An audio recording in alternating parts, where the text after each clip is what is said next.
আজ রাত 1:45 UEFA national লিগের কোয়ার্টার ফাইনাল ম্যাচ অনুষ্ঠিত হবে।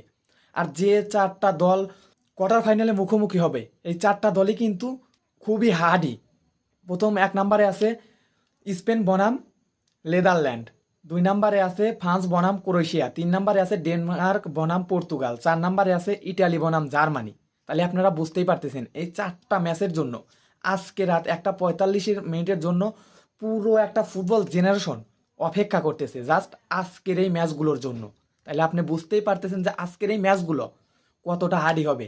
আর আজকের ম্যাচগুলো যারা মিস করবে তারা ভাই কি বলবো, ফুটবলের সবচাইতে সুন্দর মুহূর্তগুলো মিস করবেন। কারণ আজকের যে ইউফা ন্যাশনাল লিগের কোয়ার্টার ফাইনাল ম্যাচ, এই ম্যাচে কিন্তু সবচাইতে শক্তিশালী দলগুলো মুখোমুখি হবে আজকে রাত 1:45।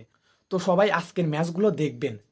আমি মনে করি আজকে রাতে ফুটবল ফ্যানরা কখনো ঘুমাবে না। কারণ আজকের যে ম্যাচগুলো, এই ম্যাচগুলো মিস করা মানে ভাই ফুটবলের সব সৌন্দর্য মিস করা। কারণ সবচাইতে শক্তিশালী দলগুলো আজকে মুখোমুখি হবে রাত 1:45 ইউফা ন্যাশনাল লিগের কোয়ার্টার ফাইনালে।